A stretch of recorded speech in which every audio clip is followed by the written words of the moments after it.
get some recording going. Can you hear me? Yeah. How about Okay, cool. you? Yeah, How's my I can.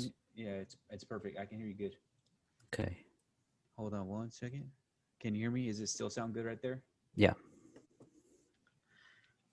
Okay. So, do you have a time limit that you want to do, or do you have a, or do you just want to just talk and see how it goes? Uh, yeah. I mean, I'm easy. Okay. Yeah. It's your show. Okay. You're the host, so you just let me know. Okay. Cool. All right. Well, let me introduce you. Wajid Hassan. He is a writer. He's got 40 years of metaphysics. He's a field service engineer. He's done stand up comedy with 20 years of voiceover, narration, commercials, and TV. He's a hiker of high caliber. He's climbed Mount Kilimanjaro, Africa's highest mountain. He's a humanitarian, environmentalist, and he's got a #1 bestseller on Amazon, The Struggle for World Sanity. Did I get that right? Yeah. Good to see you, Elijah. Thank you Awesome, for man. being on your show. Thank you for coming on, man. It's great to talk to you. I was very interested in your bio and the things that I've read about you. And I got on the internet and I watched a couple of your comedy videos, and man, I was laughing. And I just want to say that I like that you could take your culture and kind of like lightheartedly make fun of it, And some people are like too sensitive to that, but you were like, it was funny. Well, when it comes to comedy, the rule in comedy is that you always laugh at yourself, at your own culture. You don't make fun of other cultures. Right. So that's important. If you start making fun of other cultures, then you may offend people. But Yeah. being from the Indian subcontinent, everybody likes you when you sometimes stick a turban on your head and speak with a funny accent. Yeah, for sure. It was funny. So yeah, that was great. And I saw a bunch of your movie clips and stuff. It didn't tell me like on the clips exactly what movie it was from, but I had noticed. And you're funny, man. I enjoyed it. It was good. How was that Thanks. experience? How was that experience getting into all that? Um, well, like I said, my technical background was in computer repair, and I worked as a Mm. field service tech for a number of years. And then I actually ended up. I lived in LA for a number of years, over 30 years, and I ended up. Uh, I had a little computer repair shop in Hollywood by Highland and Sunset, and Cool. at that time. The yogi master that I was following, Dr. George King, passed away, and I kind of got into a deep depression. Mm. So my wife at the time, she said, "Well, in England, your high school teacher, she liked the fact that you could make people laugh once you get into do some comedy." So I took some comedy stand-up classes and found I was funny, and then this lady walked into the shop. I fixed her Apple computer, and she kept staring at me. I said, "Why do you keep staring at me?" And she said, Mm. "Well, you have an interesting face." I said, "So?" She said, Mm. "Well," she says, "I'm a casting director." I said, "So?" I didn't know what she was talking about. She said, "Well, maybe you can get you an agent." So she got me an agent, and I Wow. started booking commercials and stuff like that. Didn't make it big as an actor, but still as a working Hey, but actor. yeah, for And sure. it's better That's than there's more a lot than. of actors that don't even get work. Oh yeah, So that's more than what millions of people could say. You know. exactly. So And that's cool too because I actually work on computers also. I built my own computer, the one I'm running this on, okay, and that stuff's interesting. I like that stuff. So let's. I figured I'd just kind of ask you a couple of questions, and then you can tell me what you think about these questions, and we could just talk about it. sure. So, Just okay, let me just jump right into this one because this was interesting to me. Is let me ask you a question. Where are you on your spiritual journey? Where am I on my spiritual journey? Yeah. I'm right where I need to be in my spiritual journey. I continue to do what I feel that my intuition tells me what to do. I follow certain. I still follow my yogi master, and part of my spiritual journey is actually promoting this book that I wrote last year, that published last year. And part of my being of service is to reveal to your listeners um, truths that haven't been revealed before, that the mainstream media, doesn't talk about. And so this information, I feel, is very important that your listeners need to listen to at this point. I agree with that. That also think that's awesome that you're trying to reveal new truths. You know what I mean? Like, because there's a lot of things that haven't been said, and it's like they always want to try to put us in a box. Like, this is how everything is. This is how it is. Nothing has changed. Nothing is new and under the sun. But I don't believe that, and I think that there is more to discover as far as spiritually, emotionally, even archaeologically too. You know what I mean? There's tons of things that we can still discover. I totally agree. And like the true history of mankind has not been revealed to the general public. I think there's certain forces that don't want the general public to know who we were, where we came from. In these days, if you tell the truth, you're known as a conspiracy theorist, and unfortunately, a lot of the lies are being based on truth. So I felt that it's important. The yogi master that I followed, he made a solemn vow that every time he would go in front of a platform, he would speak the truth. And he said that if you want to seek the truth, you have to speak the truth. And that's very important in these days, is to stand your ground. And it can make you very unpopular, but the pioneers of the past made themselves very unpopular by speaking the truth. you know um, at one time they said the earth was flat, till the astronomers Mm-hmm. were brave enough to say, no, the earth is not flat, it's round. And no, we don't, the sun does not revolve around us, we revolve around the sun. And they were considered heretics at Yep. that particular time. So um, when my master revealed these truths, he was considered a heretic and a Mm. blasphemer, and called all kinds of names and put down. But sometimes you just have to stand your ground. And in the end, Elijah, I really believe that truth prevails over all the lies eventually. I think it will. I hope so, and I think that's a profound statement. In order to seek truth, you must talk the truth, speak the truth, because a lot of people knowingly tell lies, and they'll tell lies, and it just snowballs into more lies, and no one really wants to tell the truth because they're getting their pockets lined. So if you're gonna say, hey, I'll sign you a check, you just say what I want you to say, and Well, then go ahead. you're right. The political system of this planet is based on lies, because any political leader comes up. I'm not just talking about this country. I'm just talking about all the countries.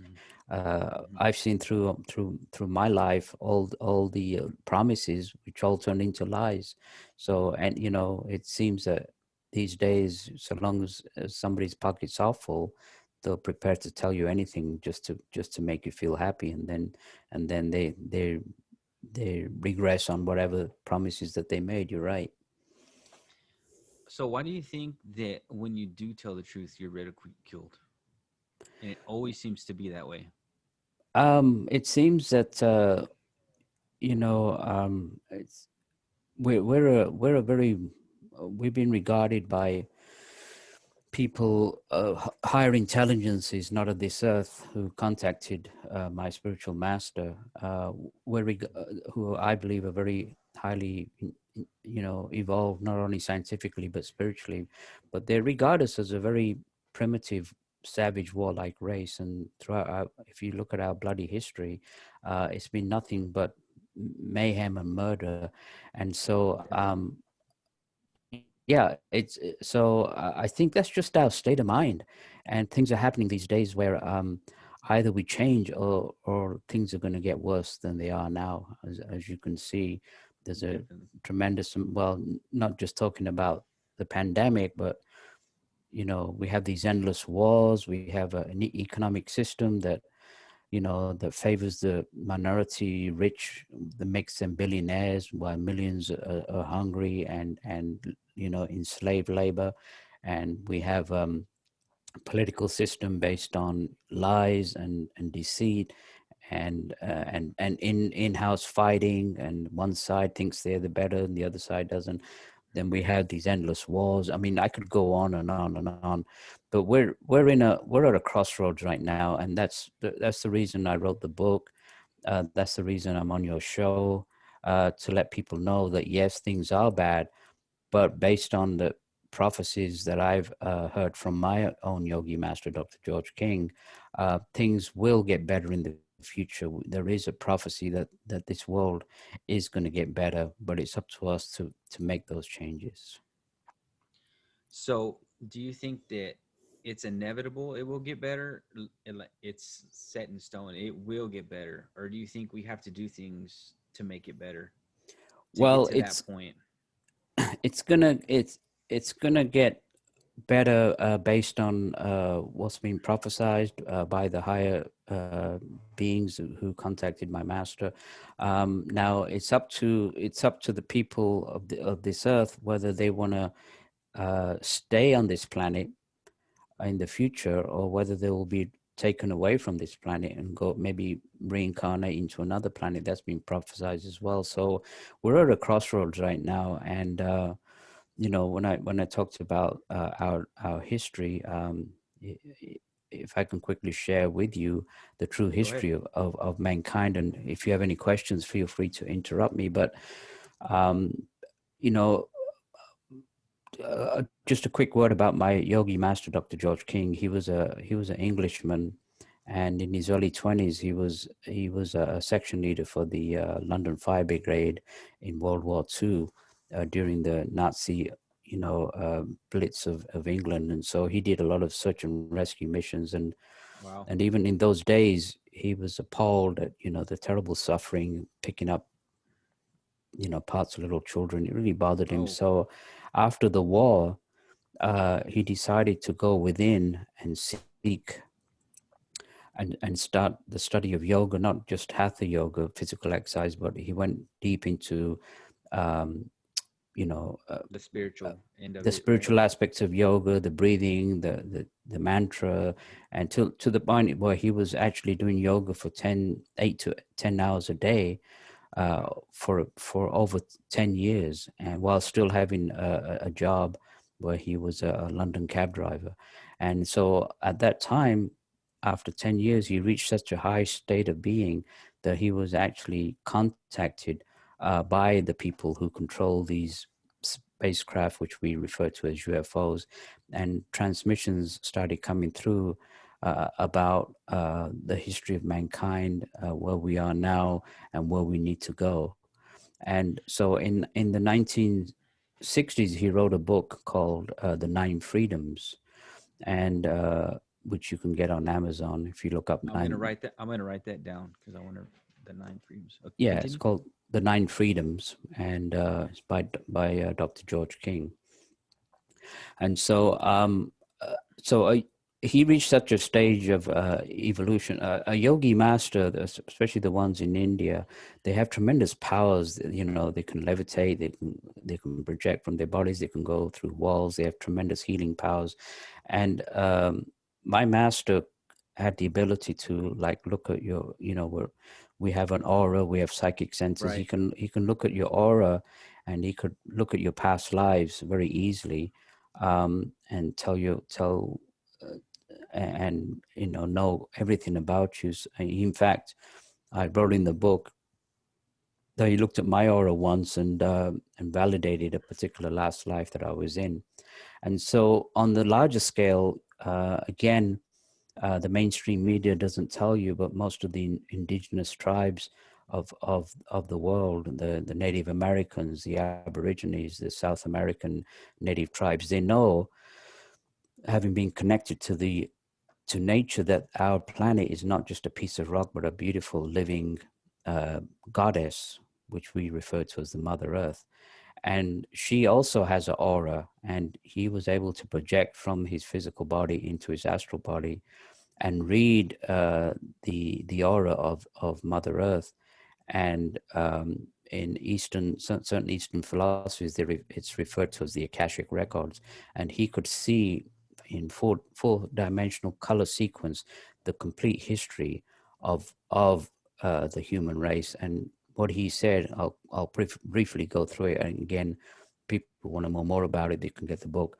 But briefly, he Right. said that 18 million years ago, we actually inhabited another planet in the solar system by the name of Maldek. Now, Maldek was in orbit between Jupiter and Mars. It was a very advanced race where he said in technology it was much more advanced than we are now. He said that robots took care of all the menial tasks on Maldek, and we could control the weather. We had an abundance of food. So basically, we lived in utopia. And, you know, the Bible talks about the fall of Adam and Eve in the Garden of Eden. And even though it's a kind of a fairy story, it has a lot of truth to it, because what happened is that certain scientists on Malek had this lust for power and greed, and invented an hydrogen bomb, which Dr. King said was 10,000 times more powerful than the hydrogen bomb that we use on planet Earth today. And Can so, I I'm sorry. I that's all that's really good, and I really enjoyed hearing that. But I wanted to ask you a question. So, if you said that they started on another planet, right?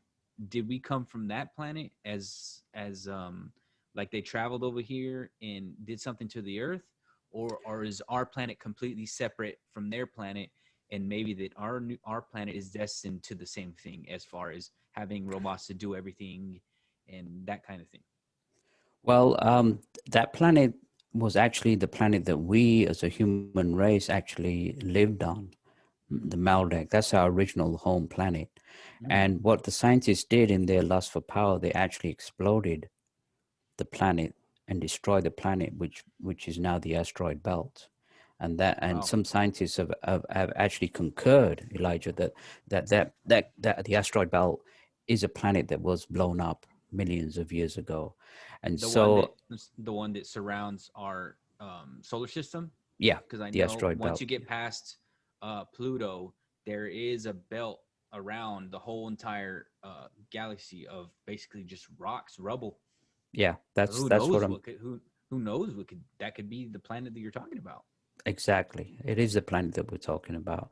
And then so the Earth was approached to ask if she could hold up a revolution and have us incarnate upon this planet.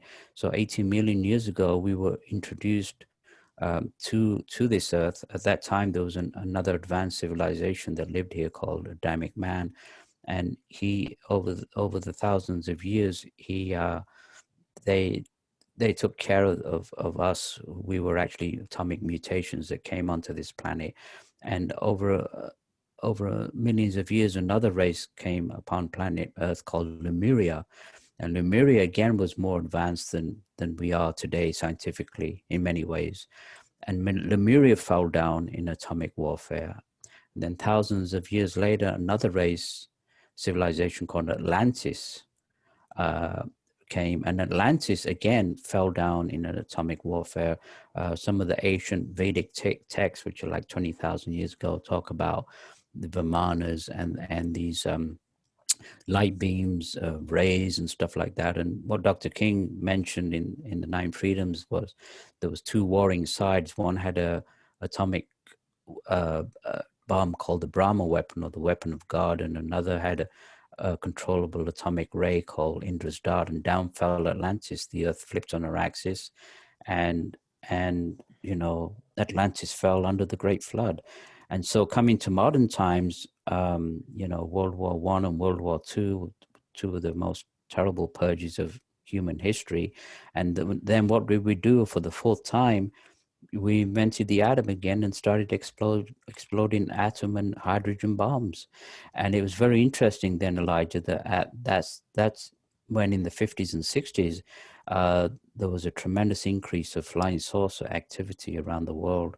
And Dr. King was contacted by these beings who talked about the dangers of nuclear experimentation, to the point where they said that the planet Earth was due to die because of all this radiation. So they intervened on our behalf and absorbed a lot of that atomic radiation. If it wasn't for their intervention, we today would not be alive on this planet. And so uh, that's basically a quick update of where we are, where we came from. And we're in the middle right now of again, creating another nuclear holocaust. So it's time for us, either we change or we leave. And um, what's been prophesized is that there is going to be a new age coming to planet Earth in the not too distant future, and there's going to be a tremendous spiritual renaissance. um, and those who cooperate with this renaissance, with the raising of the vibrations of the Mother Earth and the Aquarian age, will be able to stay on this planet, and those who don't will be probably taken, not probably, will be taken through death to another planet in this solar system. The scientists refer this to as Planet X. It's on the other side of the solar system from where the Earth is, so it can't be seen. But by their calculations, by the pull of Neptune and Uranus, they know that that planet is there. And so what the cosmic masters are saying, that these days is actually the days of change, and either we change for the better or we regress and we leave. And those people who are genuinely um, want to help the race, want to help healing, want to help the Mother Earth, will stay on this planet. And that's the gist of my message at this time. So that's totally mind blowing to me. Oh, that's a lot to unpack. I want to talk to a bunch of those things. I should have probably been writing certain things down. I didn't want to interrupt you. But one thing I wanted to ask you was, okay, so there, do you think that there is a hell? Like you were saying that there go to the planet X. Is there a soul? Do you think that there is a soul that transcends past the human body? I totally believe that. Another aspect of the teachings that the higher beings are saying is that they're saying that reincarnation needs to be reintroduced back to the planet, because I'm a firm believer in reincarnation. Reincarnation explains the so-called inequality of the race. Why is somebody born blind? Why is somebody born rich?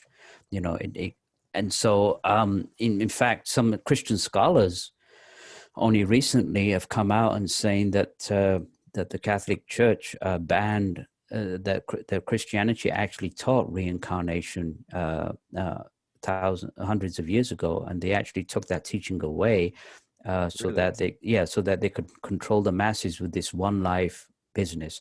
And so, that we have a soul. We're actually spiritual beings Hmm. in a physical body. It's not the other way around.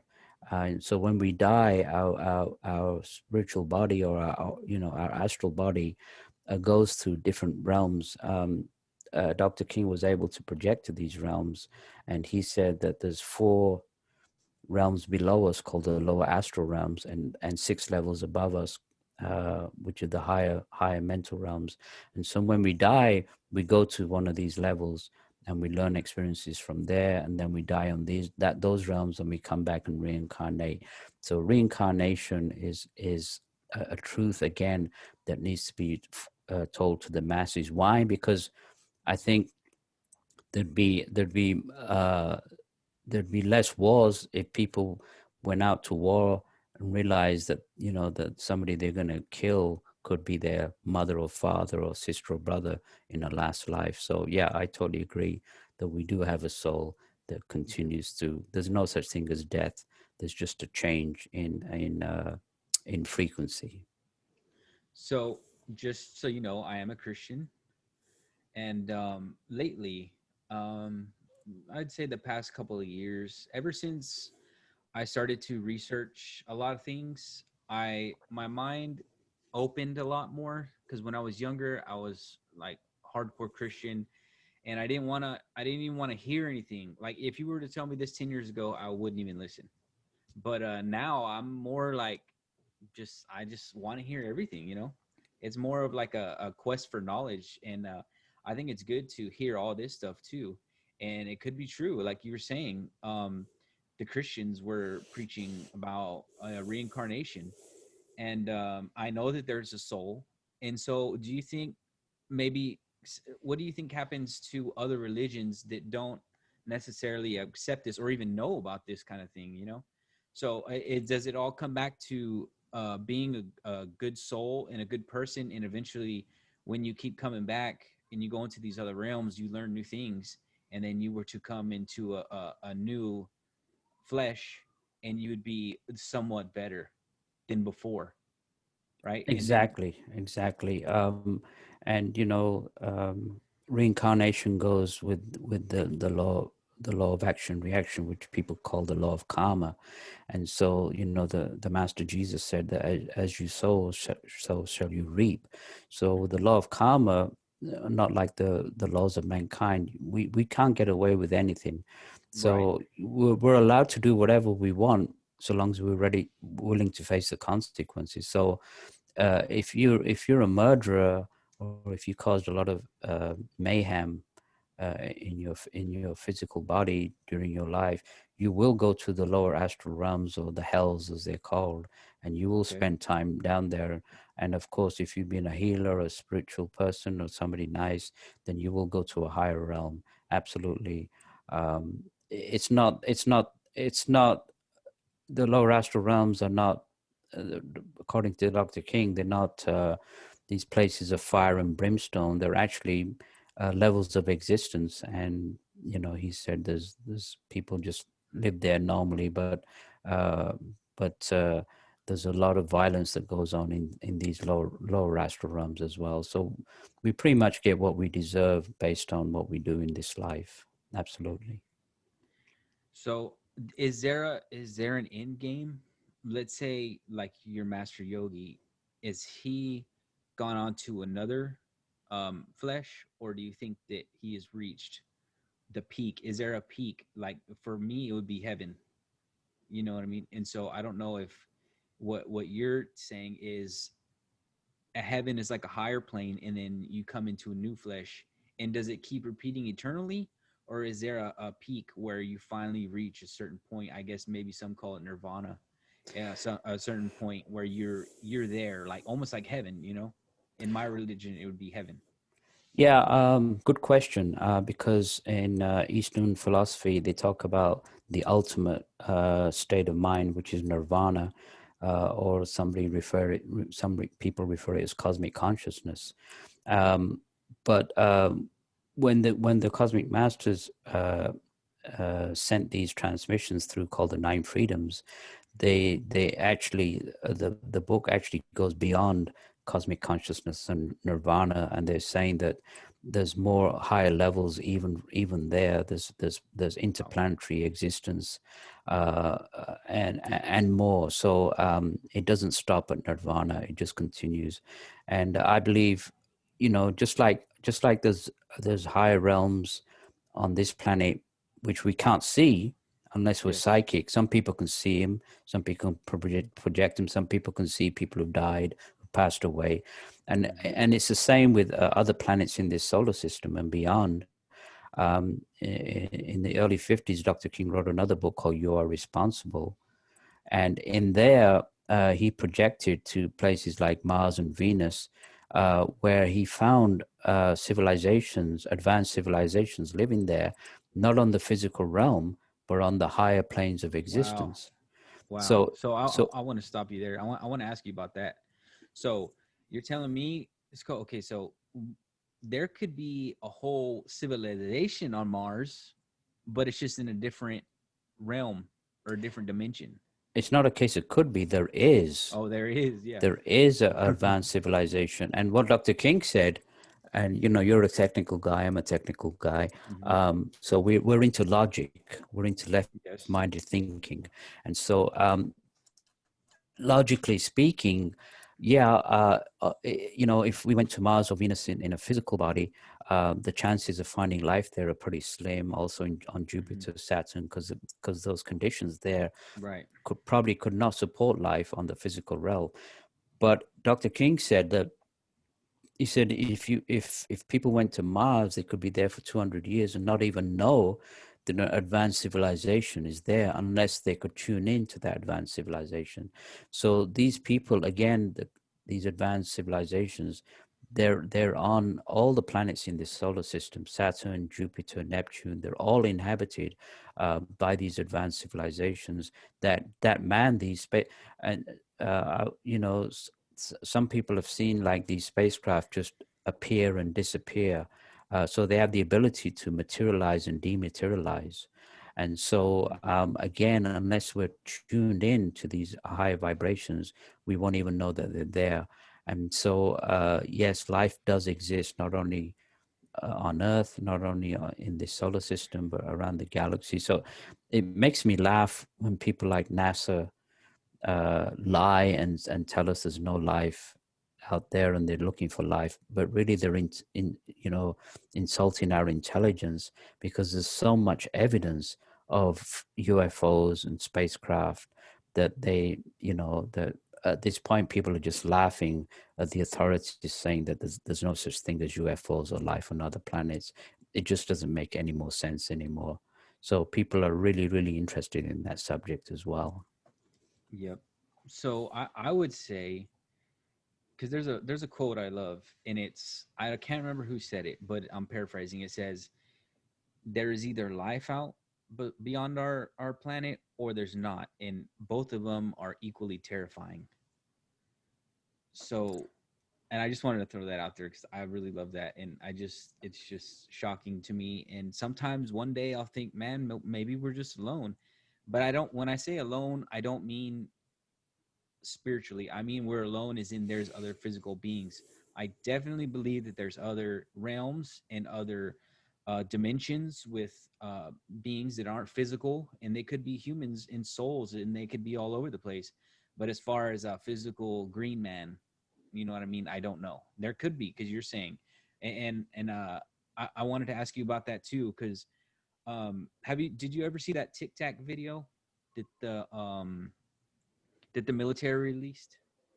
Yeah, that was amazing. Yeah, when they Yeah. were following the UFO. Yeah, Yes, sir. it's Yeah. making all these maneuvers and everything. Yeah. Yeah, And that's kind of how you were saying, how they can be in one spot and be thousands and thousands of miles lower in seconds, and there's no propulsion, there's nothing that's pushing it per se. So it could be in one spot and then go to another spot instantly with, and it could be like a wormhole, like disappear, appear, right. like how you were saying. Yeah, absolutely. And there's been a lot of UFO sightings, military sites, especially in nuclear silos. And I remember a few years ago, these military officers, retired military officers, came on CNN and talked about flying saucers that hovered over this nuclear silo in Colorado, sent out a beam of energy and totally neutralized the nuclear warheads. And Wow. so they went on CNN. So you'd think that people would react to that, and Uh, people just ignore it. It's like, so that's to me, crazy. it was the most amazing thing I've ever Yeah. heard in my life. And why don't people react? Because these days we're told that if you're a flying saucer buff or if you believe in aliens, you're like a weirdo. And I think the Yeah. tide is changing now. I think the weirdos are those who discredit these flying saucers and aliens.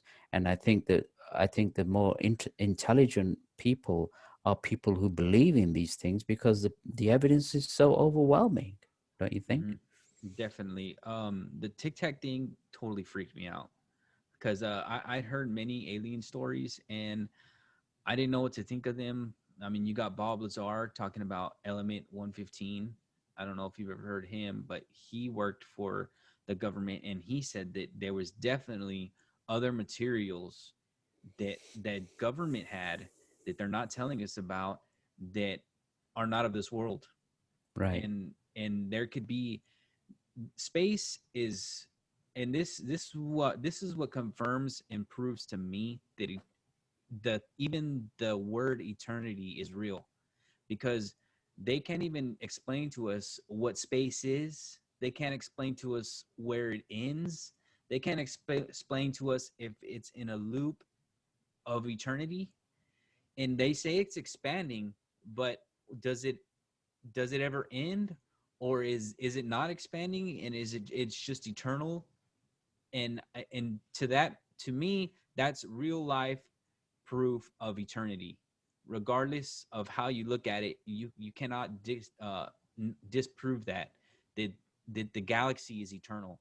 And it's so amazing, and it blows my mind. I try to talk to people about space and other planet, and they don't even give it a thought. They'll live their entire lives and not even look up and be like, wow, that's amazing, we're on this little tiny speck spinning through space and it's eternal, and people don't even care about that kind of thing, and it just shocks me. Well, we're so ignorant because we have all these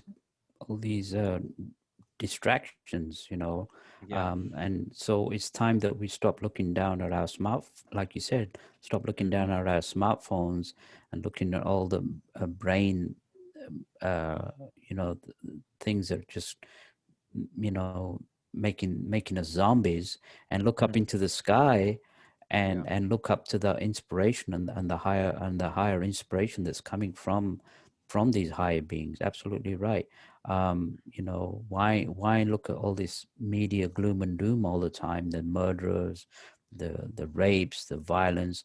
And it's just, if you feed the human subconscious enough times with all that rubbish, eventually we get to the point where we become hypnotized zombies. Yep. And what the cosmic masters of the higher beings are saying, that it's time to look up and to tune in and draw in spiritual power and send that out, because that's the only solution that's going to fix the problems on this planet. And I feel like the news is almost recruiting more violence and more pain and more suffering, because they love talking about it. Imagine if on the news there was no negative news. You know how they suppress good things and they suppress truths? What if they just suppressed, like, that poor guy that got hit by a car at the Capitol? What if they just didn't put that on the news, period? And I feel like the more that they keep putting it out there, they love it, they want it, like they feed off the fear and the pain and the suffering. And it drives me crazy that there's less and less positivity every day. Well, they have a saying in the media: if it bleeds, it leads. And Yeah. so, what if you keep the populace in fear? It keeps them under control.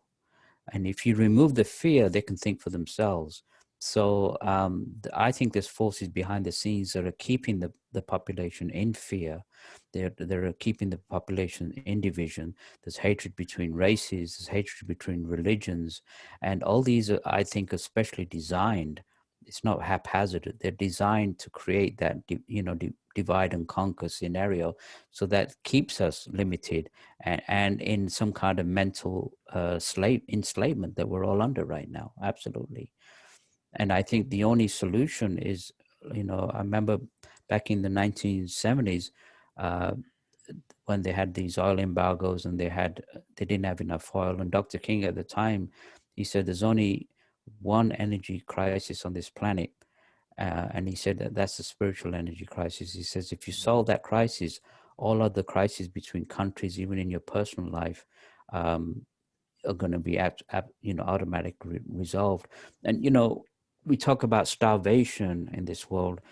Our spiritual bodies are being starved because they're not being uh, filled with spiritual energy. And again, you with a technical background and myself, we know that that we can't see electricity, but we know what Yeah. electricity does. And it's the same with spiritual energy. It's just Mm-hmm. as real, it's just as physical. It just exists on a more different plane of existence, but we can feel it and we can channel it through. And the crux of my message is, again, what the cosmic beings are saying. It's like, draw down this pranic spiritual energy which comes from the sun, and send it out and help transmute all this fear and hatred and violence, that's just encompassing the earth right now, don't you think? Yes, sir. And one thing that you just said right now really just blew my mind. How you're saying that we're in a technical, we know technical things, and we know how we know that electricity works.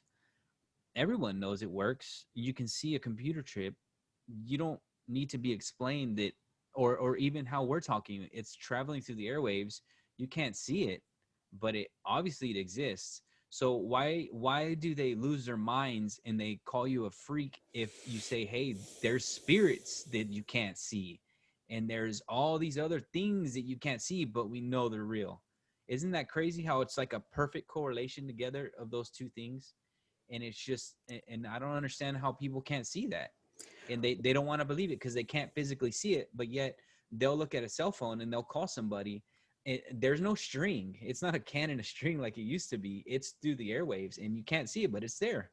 And I don't know other way to explain it to somebody, of that, Well, I think also, Elijah, we've lost our natural spiritual ways. We've regressed a lot. Yep. So these psychic abilities, they're natural within us. Our intuition, our psychic abilities, our ability to send out healing. We've lost that. We've lost it, and now it's a time to get back to where we used to be, because we were pretty advanced at one time. We just regressed we've kind of involved ourselves. So we're very basic humans right now. And so it's time now that either we change and grow spiritually, not religiously, because religion again has caused, the dogma of Pain and religions has suffering. caused so much murder and violence. Right. And so what they're saying is they don't talk to us like Americans or Chinese or Arabs. They talk to us as terrestrial man, as one race, and that's how they Mm, address us. So that's it's very time, deep right there. yeah, it's time now to dissolve these differences which have caused so much terrible violence and hatred over the centuries, and to move on, to forgive, and start sending out the light, because that is the only solution that's going to fix this world, is that spiritual energy solution. That's so well said. And it's even hard for me as a Christian. Not hard because I've lightened my heart a lot, but if we could just, like, I always wondered, would the world be perfect if every single human was a Christian? And I don't know that answer. And I don't know if you could take any religion and say that, because humans are humans and naturally we want to fight. But if we all agreed, and like you said, they need to kind of almost dissolve all this, um, people thinking that there's all these different gods, and my religion hates your religion, and my religion is absolute, your religion is a lie. And maybe there's just this one spirit that if we could all agree upon, that that would be the answer for peace and people getting along. But there's people that are so, almost like they can't accept it, they won't accept it, because the people around them are also saying you can't do that or we'll kill you. Exactly. And this will cause intrigue with your listeners, but the Cosmic Masters have mentioned that the people like the Master Jesus were not from this world. They were from higher realms on other planets.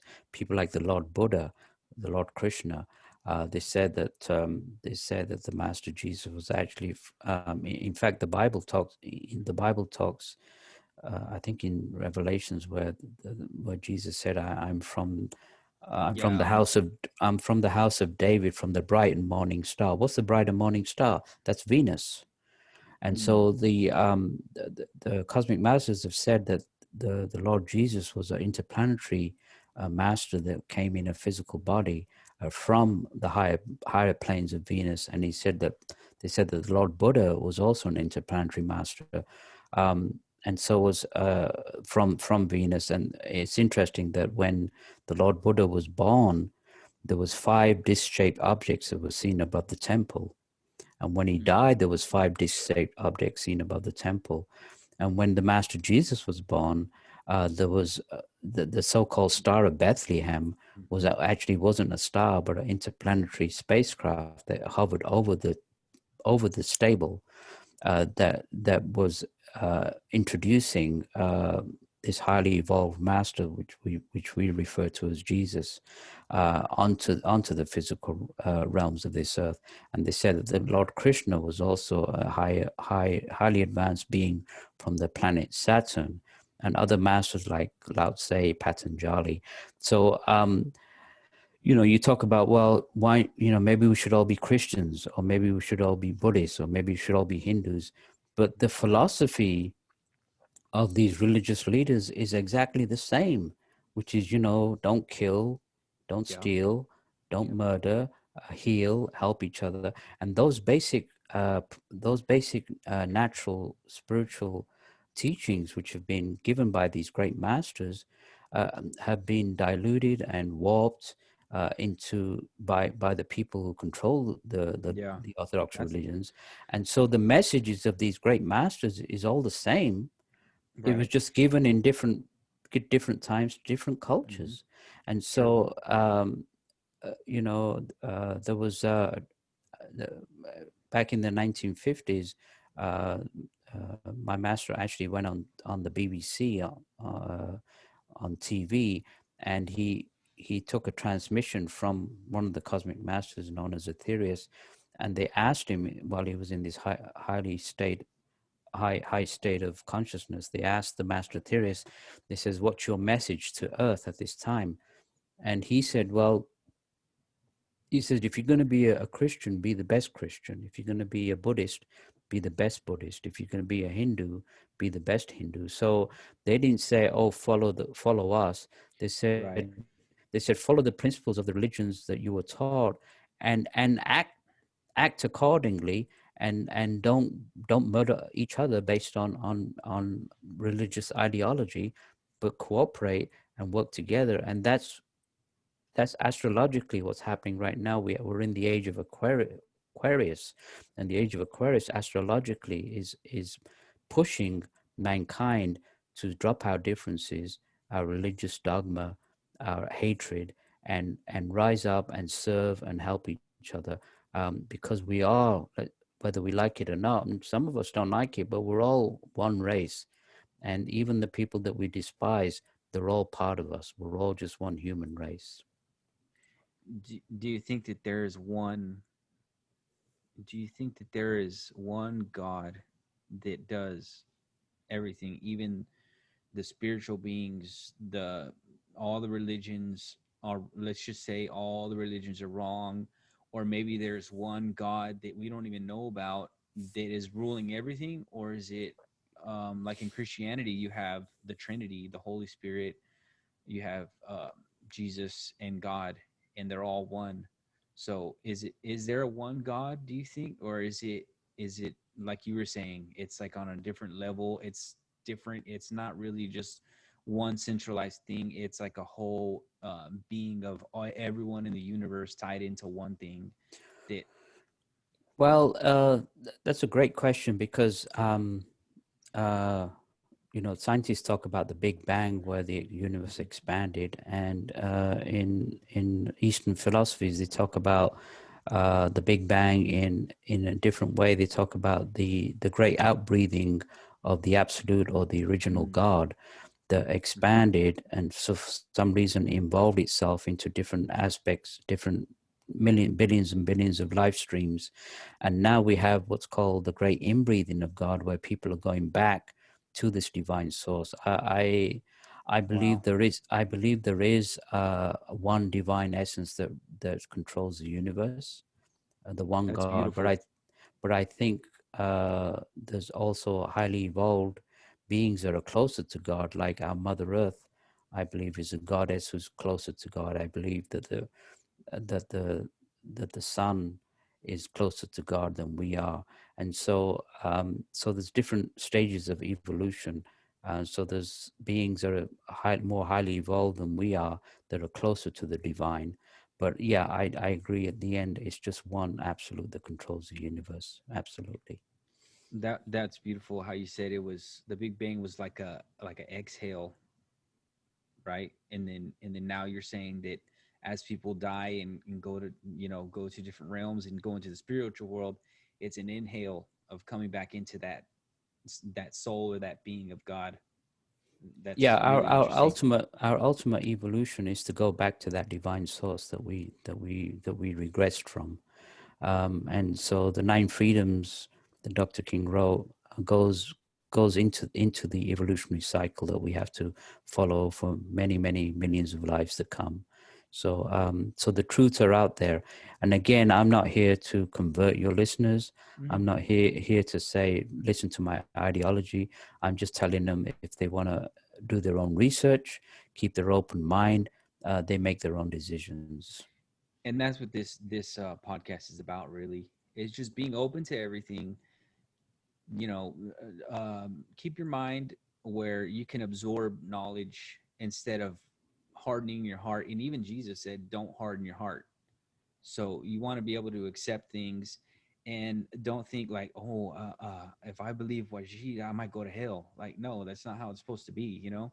Because coincidentally, today's Easter, and I believe in the resurrection, and like, but I accept what you're saying also, and a lot of that stuff, like, if you really get two people of two different backgrounds, it almost turns into one thing because a lot of stuff you're saying is in the Bible, and a lot of stuff I'm saying pertains to what you're saying, and it's all just one being, like you were saying. Well, the Master Jesus actually channeled information through our Master as well, and there's some transmissions that came through. And he talked about the energy of love, which is Mm, what I'm discussing. That spiritual energy called love, and he mentioned that there's not a heart on this planet, no matter how fierce it beats, that can't be transformed by this love energy, this pranic energy of love. So yeah, that's exactly what the Master Jesus did, and he also proved that there's no such thing as death because right. he ascended, and Yes. so he created for himself an ascended body, which again was another great truth that there is no such thing as death. There's only change. So you're right.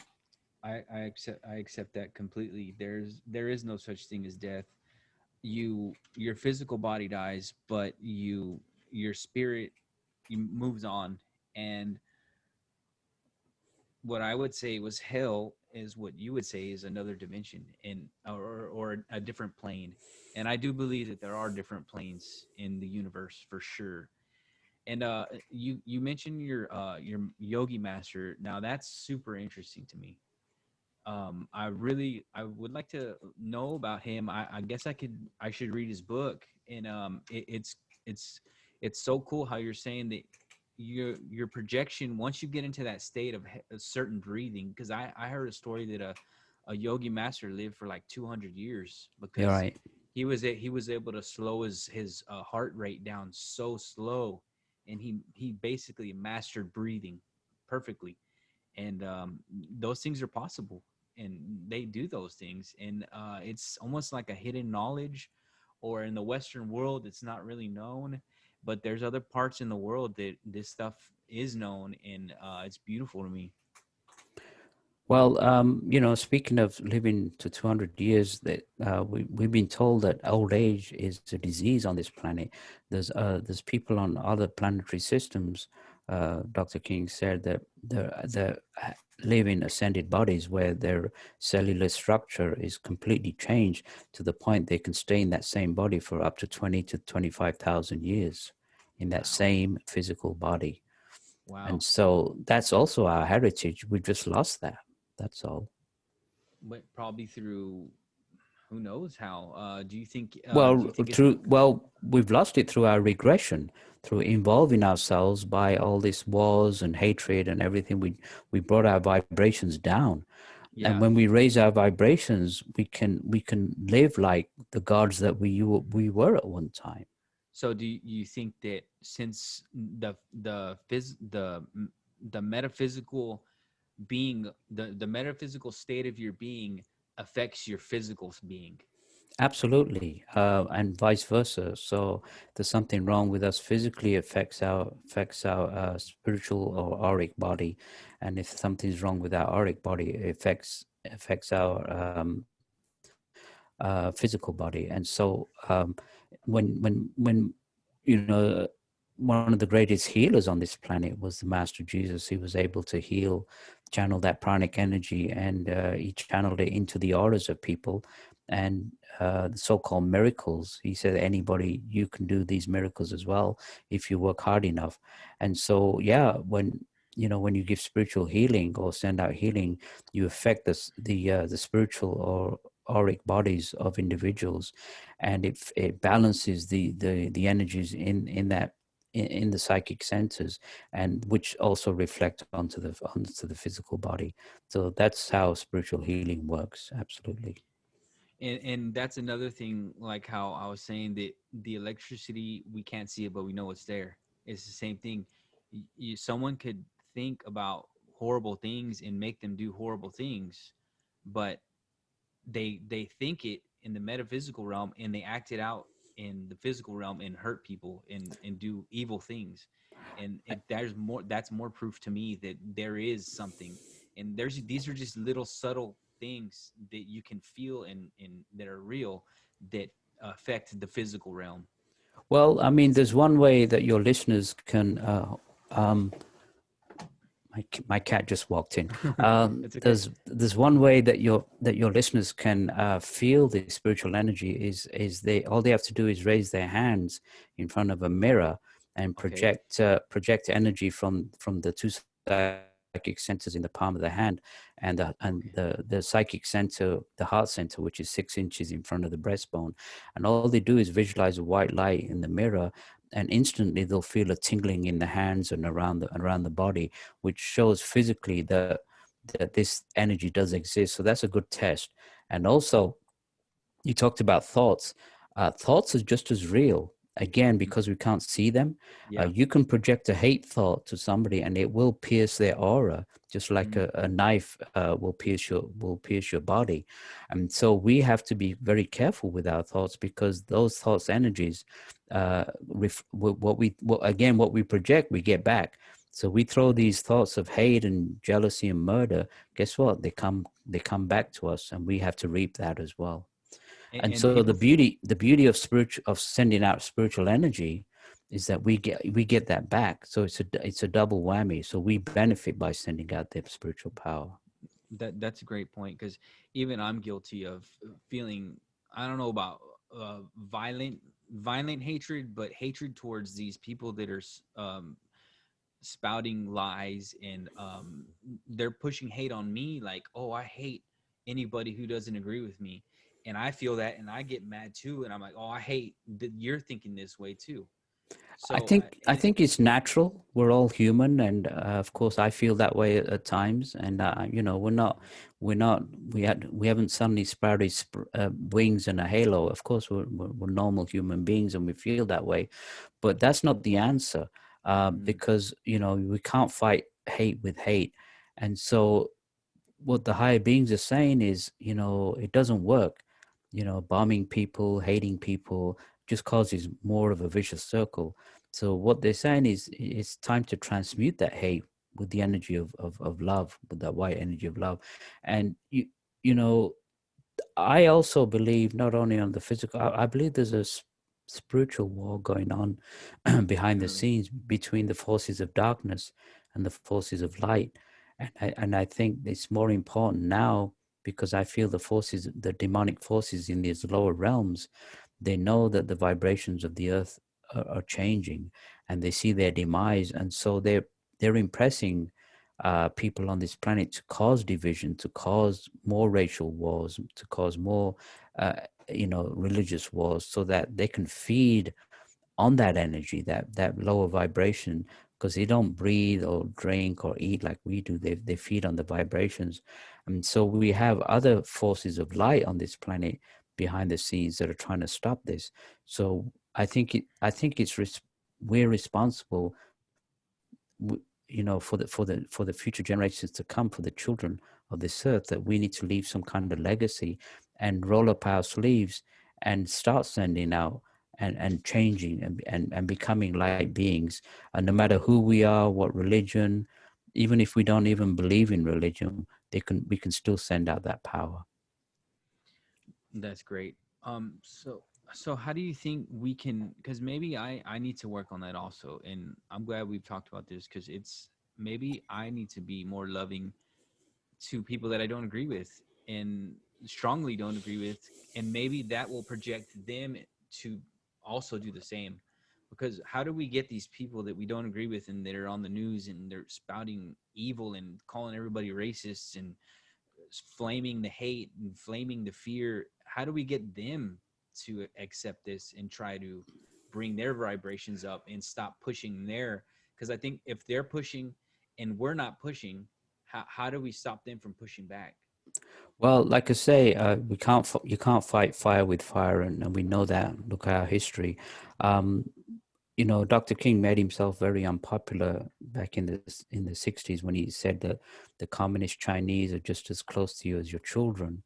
And you know, I also wrote in the book that the terrorists or the warmongers are just as close to us as our family. We're all, whether we like it or not. I don't like it. I don't like the things that these people do. But the only solution is to not to destroy, but to transmute or uplift and change mentally. And the only way to do that is send out the energy. Now, coming back to the higher beings who control these spacecraft, they're actually helping us right now. This will again will be very intriguing. But in the book, The Nine Freedoms, Dr. King actually projected to this spacecraft that comes into orbit of Earth periodically every year, called satellite number 3. He said that the spacecraft is about 1.5 miles long, and in there he saw these beings. They were, he said, the men were like 7 feet tall, humanoid with, you know, handsome features, and the women were also beautiful humanoid. And in a transmission that came through Dr. King, one of the controllers of this spacecraft, uh, he was referred to as Mars Sector 6. He mentioned that on this spacecraft, on their radionic computer systems, they have, now, if we look at on the technical side, if we look at basic Earth technology, we know that, you know, with a GPS satellite, we can position anybody with a cell Mm-hmm. phone on the planet now. That's just Yep. basic Earth technology. Now, if you increase that to 1 million years ahead, the people that control these spacecraft on their computer systems, they have a complete vibrational sequence of every man, woman, child, animal, plant, rock on this planet. So we're actually online with them. Wow. Okay. And why are we online? Because what they're offering now with their technology is that they're offering this love energy, this pranic energy, and all we have to do is think it, and we can tune in to them or to their computer systems, and energy will actually be sent into us. So we can actually contact these higher beings by just thinking about them. Now, are we going to get a message or a sign from them? Probably not, but I can guarantee that if you think about these beings or you think about this spacecraft, they will beam down spiritual energy. So Mm. that's one of the ways that they're trying to help raise the vibrations of the people of planet Earth right now. And there was another transmission uh, that they said that another planet in this galaxy was approached by them that was going through a similar problem that we're going through right now, and they opened themselves up to this energy and allowed these energies to flow.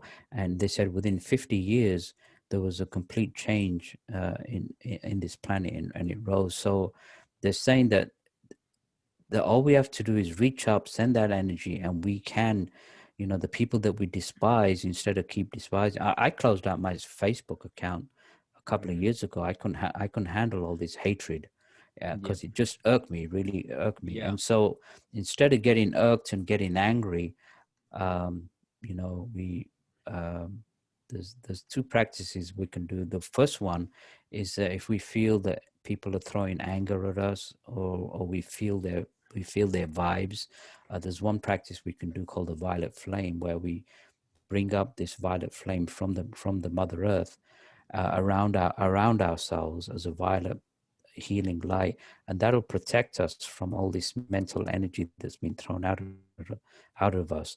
And then while putting up this violet flame, we can think down the pranic energies through our brain, over our shoulders, hold out our hands, and send out this energy, this love energy, to the people that we despise. And like I say, that's the only solution. Dropping bombs or hating them or killing them, as you know, has not made much difference. It's just made things worse. Yeah. Yeah. It's just the same thing over and over. Wars, war after war after war. And it's always the same group of people. It's always the governments. It's always in lust for power, in land, in sometimes, most of the time, spiritual wars. I mean, you have the Crusades, you have all these crazy wars that have just been fought over ideologies, and instead of talking to each other and doing what you're saying, maybe bringing their vibrations up and projecting the positive energy into other people that aren't putting out positive energy, maybe you can bring them down to a better plane and a better level. If people are interested, I belong to a group of healers that send out this energy every day. Wow. There's a bunch of us from 50 different countries. We get together online. So I have a website I can give your listeners. It's called 12blessings.org, the number 12 being numerical. So they can go there. It's free. It's non-denominational. And we actually channel a lot of the energies from the master, from teachings of the Master Jesus. So those, Okay. so those who are Yeah, that's awesome. inclined Christianly or Buddhist, or any other religion, you don't even have to belong to a religion. But Hmm. we try to, in my own way, on a collective way, we try to, they say the journey of 1,000 miles always starts with a single step. So we're trying to make a change, and if enough people get together globally, we can have like 2,000-3,000 people online sending out that regularly. We can make a tremendous difference on this earth, because That's awesome. we've been told now in our history that we're going to be we are given more power, the spiritual power from the higher beings, than we've ever had in the millions of years that Hmm. we've been on this planet. That's how critical it is. So we can actually gain more power spiritually now than we ever could. So it's a good time to be alive on planet Earth in the midst of all this darkness. Yeah, for sure. That's like prayer, you know. It again. We're speaking the same language and positivity and It love is and it is from prayer. It yeah, is prayer. it's Yeah. prayer, right? Yeah. And you're just and that's even in the Bible too. They say when more than one person prays together, it has a lot more power. And so that's why in church they say, okay, we need, if someone's sick, they say, okay, let's all pray for this one person. And that way all that energy just gets pushed into that person and can help heal them metaphysically. It can heal them. Maybe they'll still die or they'll get sick, but it heals their soul and it heals their energy, and that way they can get into once their body passes, they can get into another heaven or another realm, like you were saying. And just it's all that energy that's being pushed onto that person, and it helps them regardless if they die or not. At least they'll be happy when they die, and they'll have the positive energy in their soul to get them to the next level. Yeah, it'll help them in their transition if they You're pass right, on. right. That's what I meant. Yeah, Right. for sure.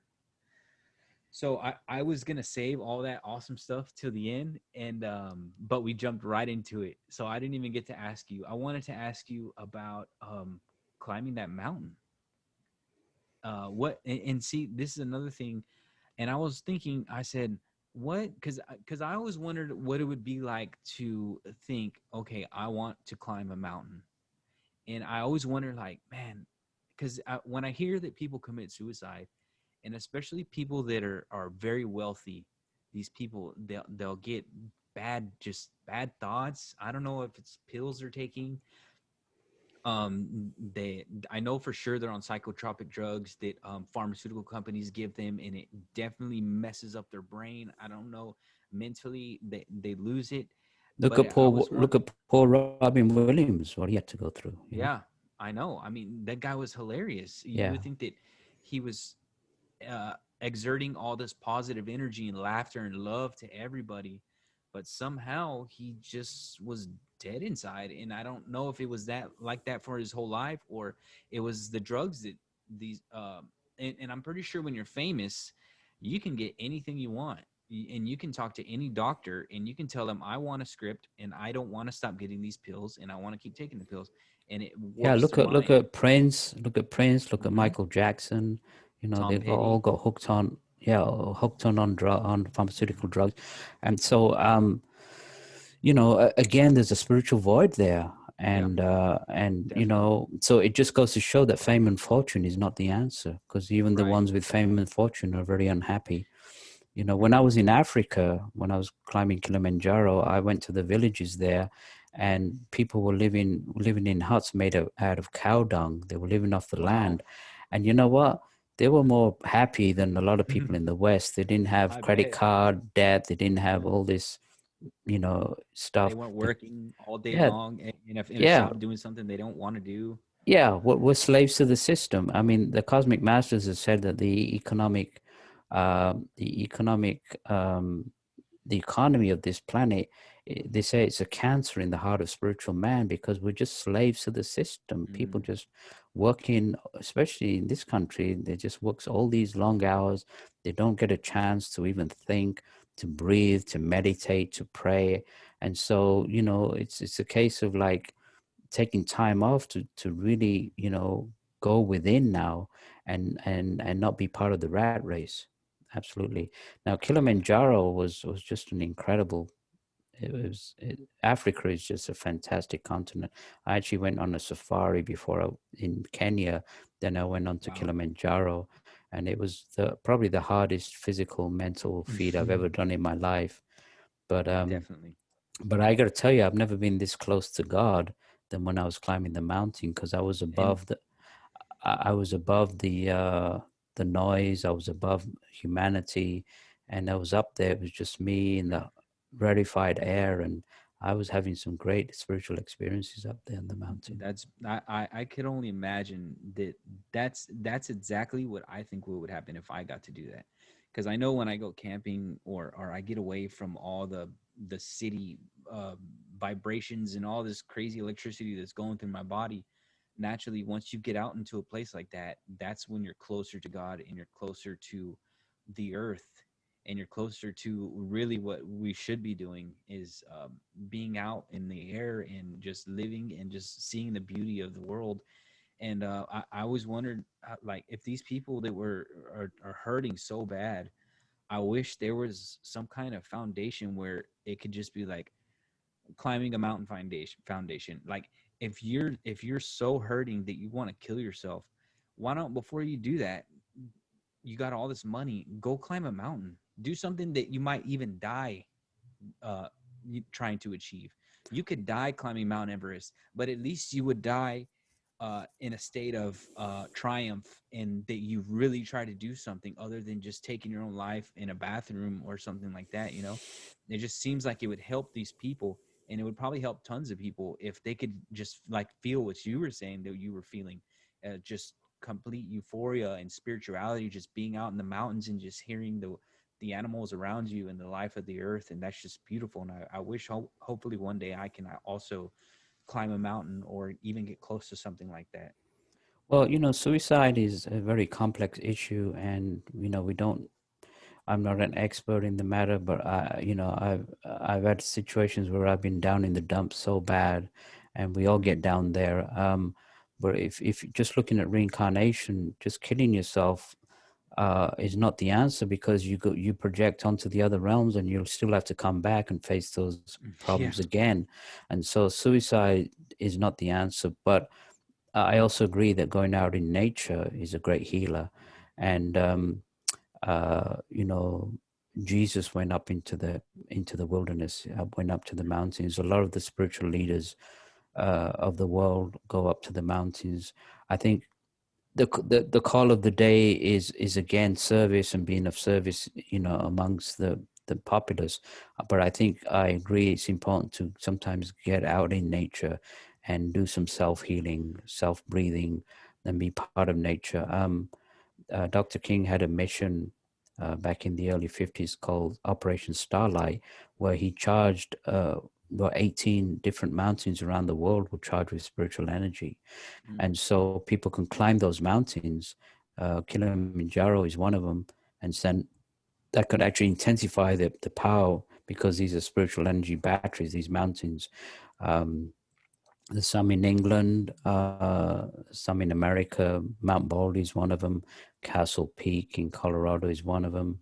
I think Mount Shasta is a holy mountain as well. And there's if people go to Dr. King's organization's website, they can find out where some of these holy mountains are, and they can go onto these holy mountains and do their prayer and meditation and send out our energy, and also not only help heal the world but also heal themselves. Right. So if people are Right. interested in that website, it's called aetherius.org, AETHERIUS.org. So they can go on that website and find out what these holy mountains are. That sounds beautiful, and that's almost what I was just trying to say. Like that they can do that, and you get energy from being out there, and you're also sending energy back to people like Dr. King, and those type of things. And I just that just is crazy that you got to do that, and I bet you it's beautiful in Africa, and I would love to do that. Actually, I did a YouTube. A friend of mine who was there did a little YouTube slideshow of my Cool. trip, and if they can go to if they go to YouTube, they could just type in Inner Circle Kilimanjaro 2006. That's Inner Circle Kilimanjaro 2006, and see the highlights of this amazing trip that I went on. That's awesome. I definitely am gonna check that out. So let me. Do you still have a little bit more time? Or did Absolutely. okay, great. Okay. So this is kind of on a different this is a different subject, but let me just bring it up and see what you think. So I had a question here. Do you think the politicians really care about the climate, or do you think they're using it as a gain of power or a method of getting um, more money into the pockets of the people that they align themselves with to help their friends and help themselves? Or do you really think that they care? Or are there some that care, some that don't? Well, climate change is a right now is they're talking about carbon emissions, which are causing climate change. That's a big lie. Uh, I what's believe so actually too. what's actually going on right now is in 1964, July the 8th, 1964, the cosmic masters came together, surrounded this planet, and they sent a tremendous amount of energy to the Mother Earth. Now she at that time had a choice of either releasing this energy and evolving herself back to her original status that she was originally supposed to be before she allowed mankind to come on. But instead, what she's doing now to help mankind, so that because if she did that all quickly, we would have all perished. So Mm, she's actually releasing her energies every year slowly, and which again is raising the vibrations, and and the cosmic masters in those days said that one aspect of that would be climate change, that mm, the ice caps will melt, and that there would be flooding to certain countries, and another aspect to what's going on with this raising of vibrations, it's to do more with what's happening to the Mother Earth than the carbon emissions. The carbon emissions are just a small aspect of it, and again, mainstream media does not talk about the vibrations of the Mother Earth being raised. And so what they predicted is that over the years there's going to be a more temperate climate. Things are changing right now, but there won't be a spring, summer, fall, or and winter. There'll be a very temperate climate, and so these changes were foreseen. And so again, another aspect that's also is that the ionosphere, which was put up there after the destruction of Lemuria and Atlantis, which tended to cut off inspiration from mankind, that's mm, also been taken down. And with the mm, ionosphere taken down, there's an increase of ultraviolet radiation, cosmic ray radiation, which is also increasing the temperature of the world. And which is beneficial to the Mother Earth, but not necessarily beneficial to us. So in order for us to be on level with what's going on, we have to raise our vibrations to this higher frequency that's occurring. And so that is the main aspect of climate change. It has nothing to do with carbon emissions. And so that answers my question. These people, they don't. Well, maybe they're just on the wrong path because they're Well, thinking, oh, it's carbon emissions, but you're Well, saying no, it's not. the Native Americans know that the Mother Earth is changing. The Aboriginals in Australia, the natives of South America, of Asia, no, people connected to Mother Earth know about them. They knew hundreds of years that this change is going to occur, and so it's occurring now. But does anybody in the media even mention that the fact that the planet Earth is a living goddess? Have they mentioned that she's raising the vibrations? Have you ever heard of that before? No, because No, they're just suppressing all that information. and that's worldwide. That's not even a partisan issue. They don't really go into any other avenue except what their scientists tell them, or what they hear from other people that are using it as a club to hit people over the head and make them feel guilty for driving to the store and putting out carbon. But Well, I think I have to agree that we are polluting the planet, and yeah, that has to we are. stop. That has to Yes, stop. but But they're not telling the truth between what of why? climate change. Why Yeah. it's got Well, nothing to do with. but why would they?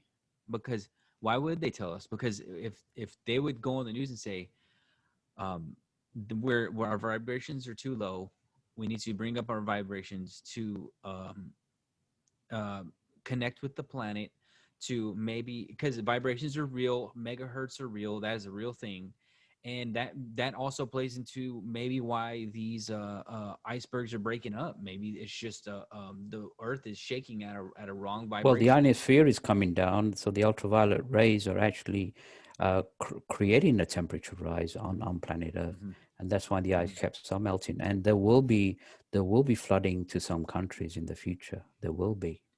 Um, But you agree that it's not carbon. You think it's from the Carbon from. emissions are just a small aspect of climate change. They are not Mhm. causing climate change. It's the raising of the Mother Earth's vibrations that's causing climate change. But I Okay. also agree that pollution has to stop, because that's Yes, also killing us as yeah. well. That's Y- all that carbon emission has to stop as well. and that's another thing. You would think if these politicians and these activists really truly cared about helping the planet, they should be pushing 24/7 about cleaning Mother Earth. And it pains me. And they just want to talk about taxing people to get money for what?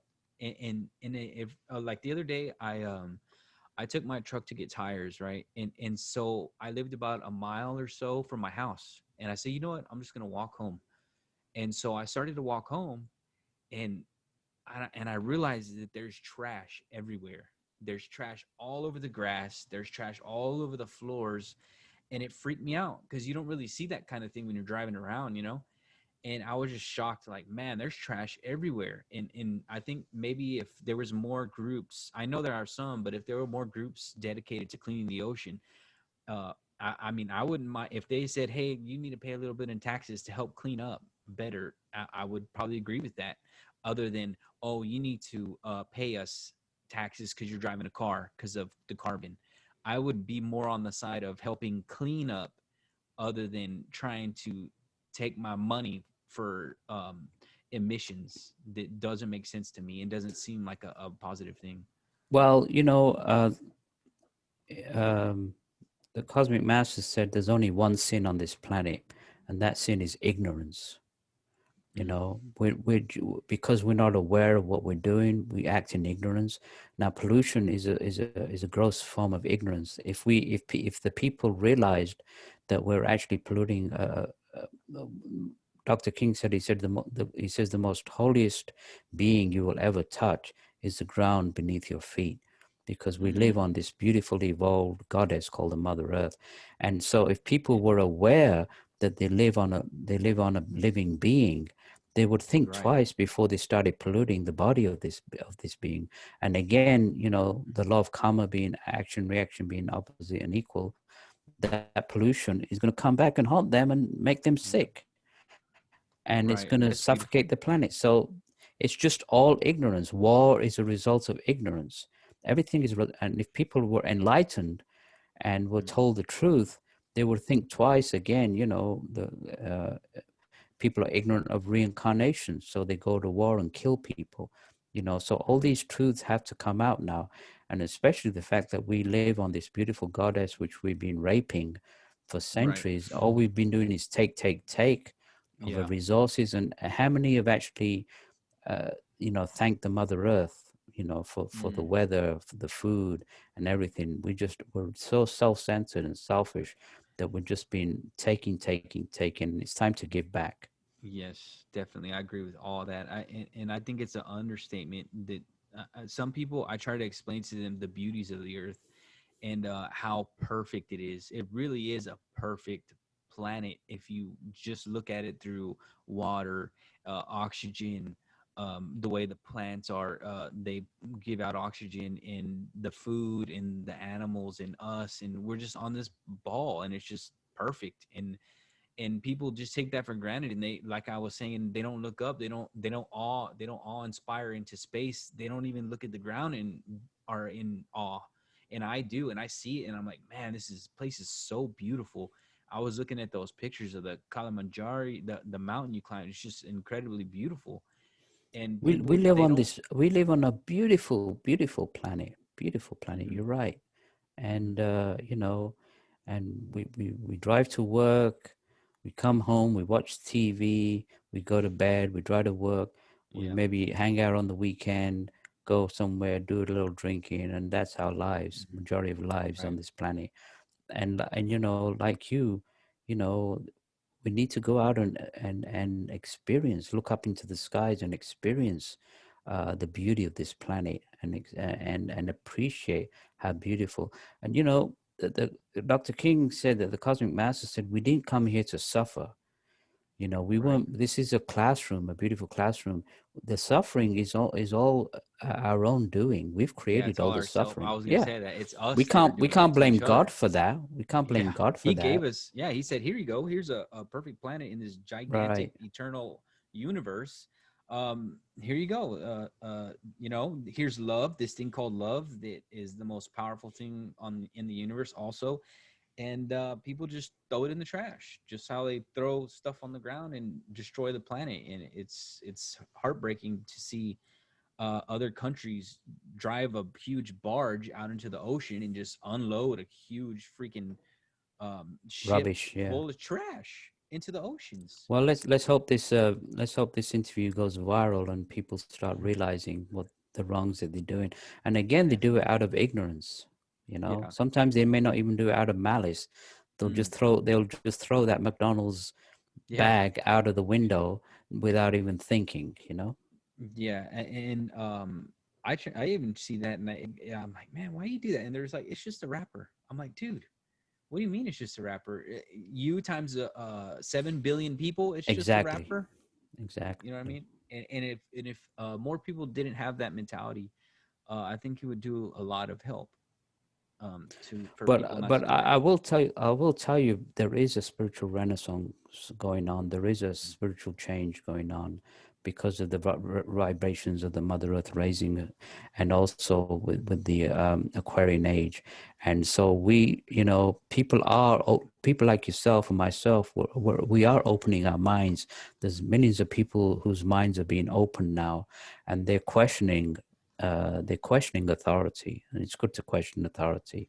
Definitely. I'm not saying that you fight authority, but we're not here to fight elected elected officials. We're not here to cause any kind of revolution. If there's going to be any kind of revolution, then what the cosmic master said is going to be a mental revolution, a peaceful mental revolution that can transform and raise up the vibrations of the warmongers, the politicians, Mhm. and the economists, and soften their hearts that they become compassionate, not to try to hate them or kill them. That's not the solution. Right, because they'll just be another that takes their place, and so on and so Exactly. forth.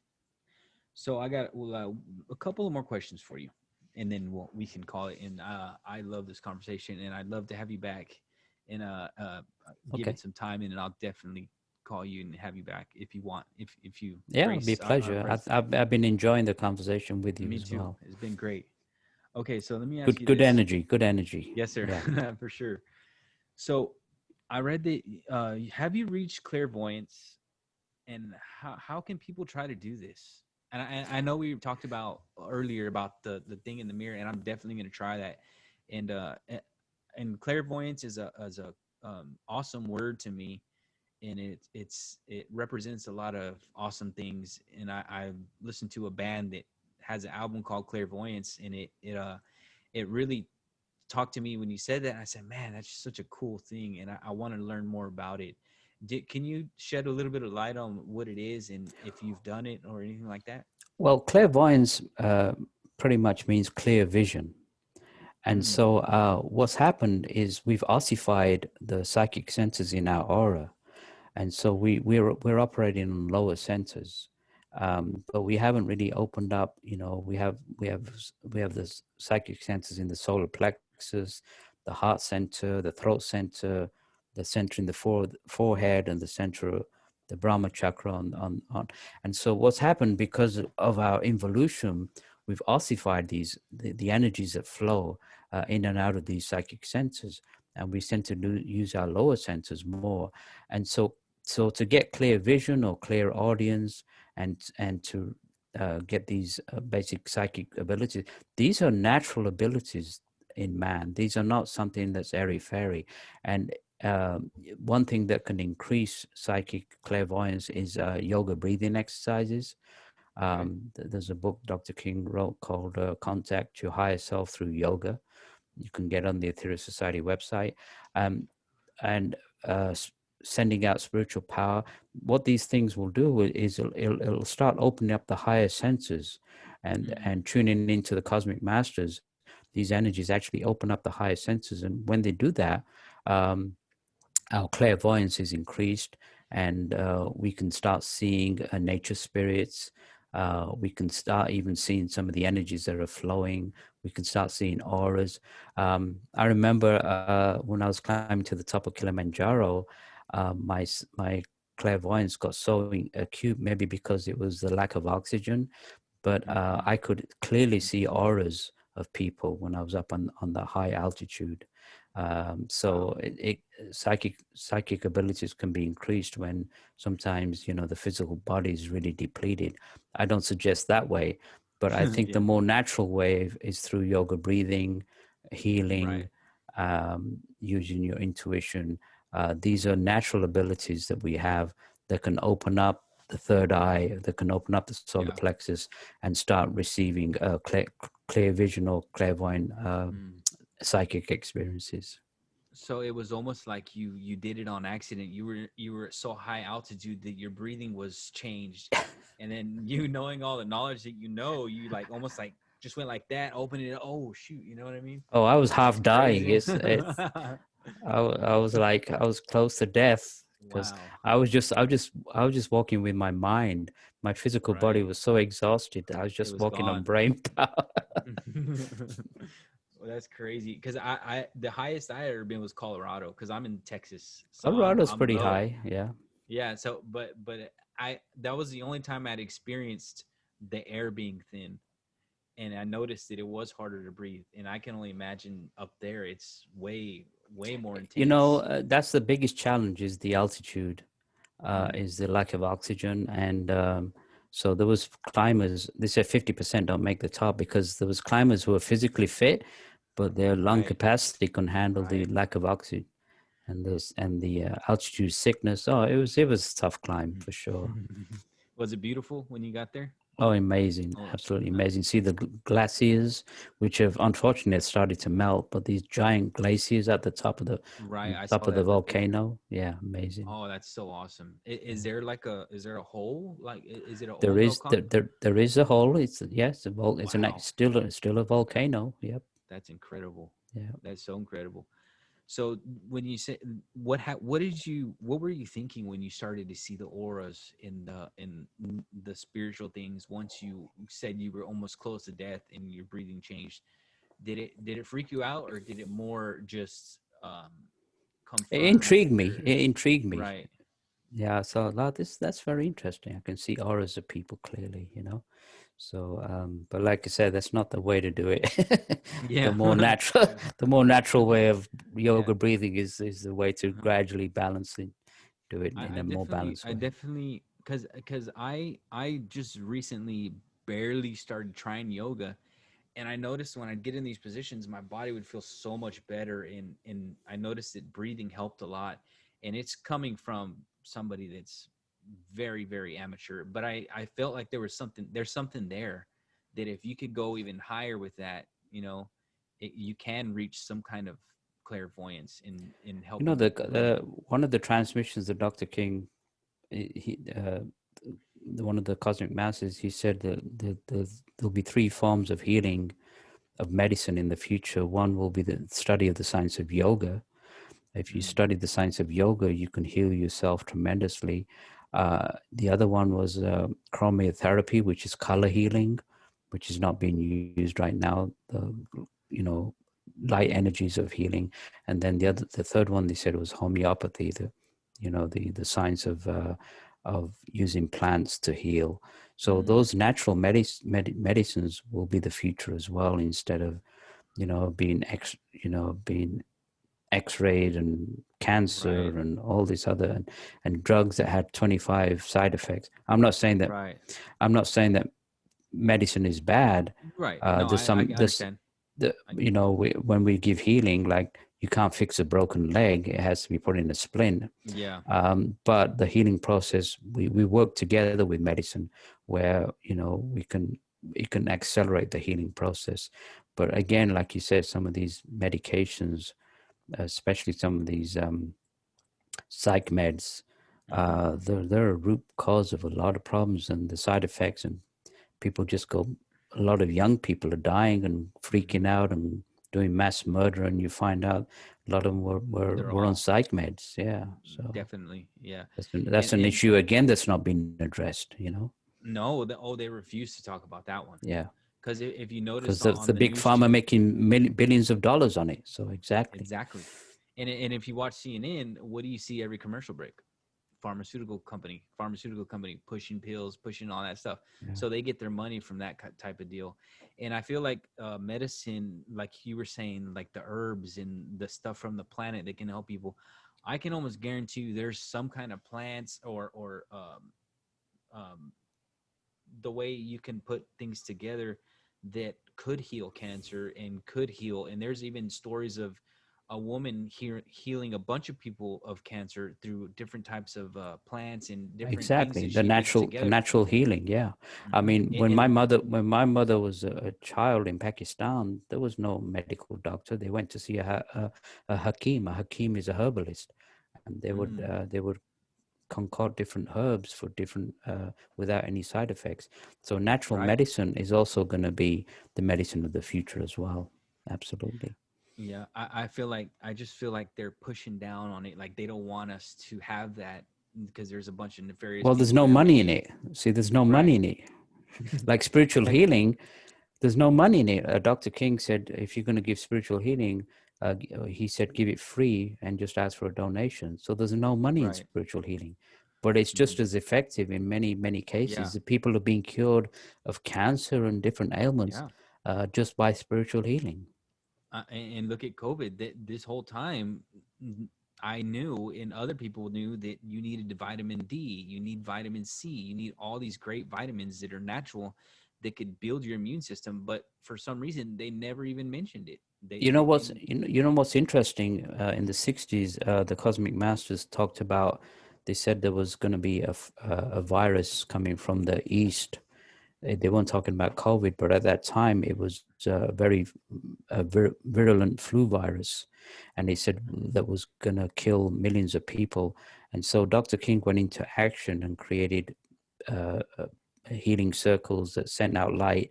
And during COVID, again, the media, like I remember when there was this big hurricane off the coast of Florida, and at that time, um, Marianne Williamson, she was trying to be Democratic nominee for president, and she said she on Twitter she said people need to pray to this hurricane, and they all made fun of her, and Mm. she did exactly the right thing, because what we the Native Americans know that if you send energy out in a rain dance to the nature spirits, it creates rain, and so the spiritual energy being sent out would have lessened, sent out to the diva of that tornado would have diminished that tornado. And so that's another reason for sending out the energy. And again, if the media would have during COVID would have said start sending out the energy, I think would have decreased a lot of the fatalities that have occurred, because that spiritual energy would have helped heal and uplift. So I agree. again, that wasn't even mentioned. You talk about prayer or spiritual energy. Oh my God. No, we don't Yeah. talk about that. We don't talk about God and stuff like that. Yeah, and that's because a lot of those people are doing demonic things and are and they know if they did say that it would help, but they're into demonic things that they know it, but they don't even want to tell us about it. And a lot of people, they hear things like you're saying and what I'm saying, and they just think, they just blow it off, even though for sure. I mean, like you said, if we all got into it and sent that energy out, it would transfer into the physical realm, and people would start doing more positive things and Yes. helping more people, and that goes back to how the metaphysical world is connected to the physical world, Yes. but they don't want us to believe that, and they don't want us to think that. They want us to think that there is no God, that we're just a tiny little, we're useless existence, and our lives are meaningless, and we don't have a soul, and there's no such thing as reincarnation, and all these things that just bring us way down in our vibration, way low, that they don't want us to tap into that. And I wish that there was some kind of revolution of not fighting in wars like you were saying, but a revolution, a spiritual revolution, where people would try and actually realize that this is the answer, and that maybe it will progress the world. And the cosmic masters, again, they don't they said they'll send energy to the lowest astral realms if the person is, even if he's a mass murderer but he wants to be of service. So they don't look at spiritual nice people as well. They look at everybody, even the fallen. In fact, they reach out more to the fallen than they do to the people who are being nice. And so the people who have fallen, or they're given every opportunity to rise as well. So they don't discriminate. You don't even have to believe in God to send out the power. You Right, just have to right, send out the right. power, so long as you have Exactly. compassion for humanity. Yeah, So it yeah. doesn't matter even if you have a religion or no religious beliefs, Mm-hmm. so long as you have compassion for other beings, other animals, and want to Mm-hmm. stop the savagery and cruelty going on, energy will be sent to you. And I think it would be good if even the scientific community would open up their hearts and minds, because I always feel like the scientific community is like, if you have any other if you don't have the same idea that there's no God, Yeah. then they won't even touch you. They won't even, you know what I mean? So it would be nice for them to try to open up a little bit and say, okay, this is the science. We have the physical stuff here, but there is such thing as vibrations, and maybe there's a spiritual, even just saying maybe, you could Well, open up a little bit. quantum physics, the calculations have declared that there are things like parallel universes, invisible realms, For based on sure. their calculations. And Dr. King mentioned that some of the best brains on this planet are involved in creating weapons to destroy. And Mm. so it's time that these brains employ their technology on things to help humanity, instead of trying to find more ways of destroying humanity. And so that's another reason that science, right now, is like a wandering ghost. It needs that spiritual power to raise it to the point where it can be science with compassion instead of cold science, which doesn't care Right. and is into disruption. So that's another reason for sending out the power. That's beautiful for sure.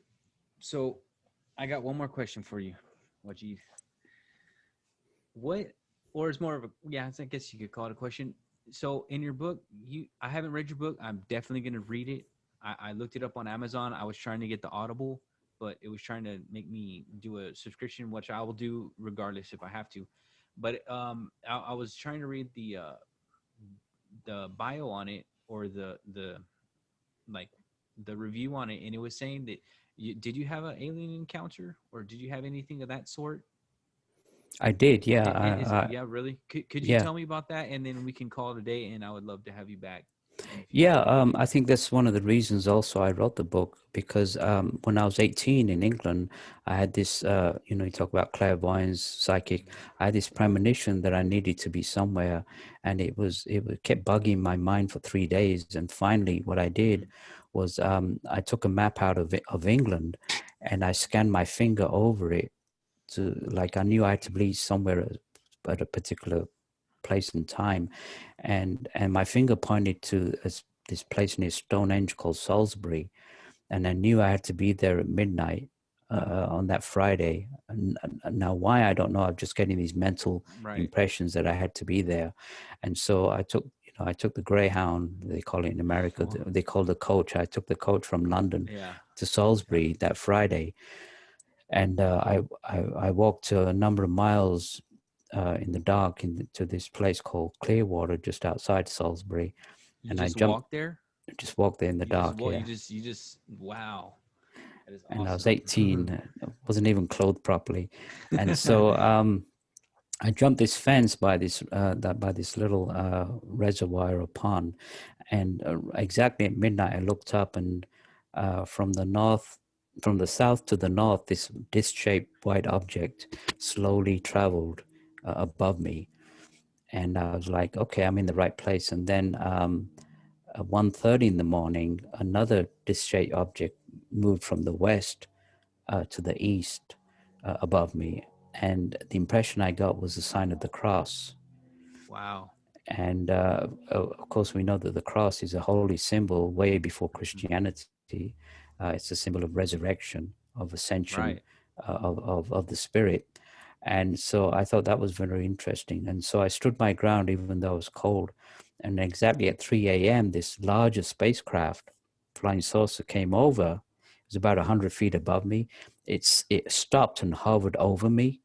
Mhm. And this white uh, flash of light came from the hull of the craft, and I felt this tremendous healing, tremendous energy going through me, and I Mm. was like in this state of like different state of ecstasy, and I could feel tremendous amount of love from the beings who sent that energy, and it told me that the people who control these spacecraft are not only scientifically evolved, they're also spiritually evolved, that they care for every life stream on this planet. And I kept that experience to myself because, Right. first of all, it was very personal. And Okay. second of all, I didn't want people to think I was a quack. Right. But I think after, and I didn't really, I mentioned it to a few people, but I didn't openly say, oh, I was in contact with a spacecraft. But because of what's happening right now in the world, I felt it was important to put in the book, to let people know that these things are real, that these people are not, they're not some figment of imagination. Mhm. And I did have this experience, and I had the experience. I don't have to prove to anybody else that I had the Right. experience. I had it, and it's up, and again, it's up to people to keep open mind and say, well, either he's talking rubbish or he did have the experience. And Yeah. I did, and I'll stand by it, and I'll stake my life on it that I had that experience. That's But I awesome. don't. But and again, I wrote it in the book to inspire people, to let people know that these things are Right. occurring. And I'm not the only one who've had those experiences as well. Hundreds of Okay. people around the world have had Oh yeah. those experiences. So in the book, is it more detailed? Do you go into all the details about all that story and Yeah, everything? and I had another spectacular sighting with two other people in Los Angeles, Mm, which I also wrote in the book. great. I'm gonna read that, and I want to get back to you after I read the book. I want to ask you a question. Do you think that they were sending that energy message to you? The one, remember how you said you just felt something that you had to go somewhere and you just felt like you had to do I it? think I was being prompted by them. Yeah, Do you think that they were like talking yeah, to you metaphysically, saying, "Hey, this is mentally, you need yeah. to go over here," and you couldn't explain it, but some kind of energy was making you go over there? Well, I think they say the cosmic masters don't do things for one reason, and I think the reason they gave me that experience so that I could share it with people. Mm, It wasn't just for me, and now I'm yeah. sharing it and let people know that these people do exist. So it wasn't just for my own personal experience.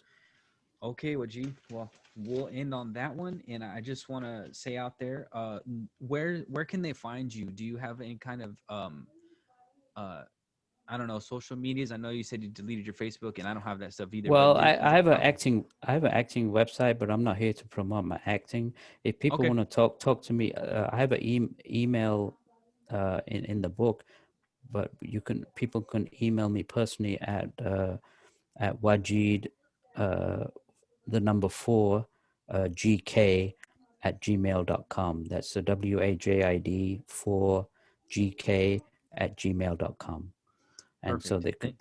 they can email me personally Yeah, on that's that even email. better. Yeah, because I don't. That's you're a very interesting man, and that type of deal really intrigued me, and I really enjoyed talking to you about all this cool stuff, and you enlightened me about a lot of things that um a different bunch of angles that I didn't really see, and now it's there, and I see it, and I'm happy that we had this conversation. I'm definitely going to spread it to everybody I know, and over time I hope this podcast just gets bigger and bigger and bigger, and you get bigger, and people know who you are, and I know they do already, but it just your message is so powerful, and I think that this kind of information needs to be put out everywhere. And so your book is The Struggle for World Sanity, and you can get it on Amazon. You can buy the audio book, or you can buy the physical book. And I just want to thank you again, And Wajid. And ebook as well. oh yes, sir, Okay. and the ebook for sure. Yeah. And I just want to thank you again. And this is a wonderful conversation. And thank you. And I will email you when I read your book, and hopefully we can talk about the book in more detail. Great. Thank you so much, Elijah, for having me on your Thank you, show. thank you, Okay. Wajid. I'll talk to you soon. All Thank you. right. Take Bye. care. Bye Thank you, bye. man. Appreciate it.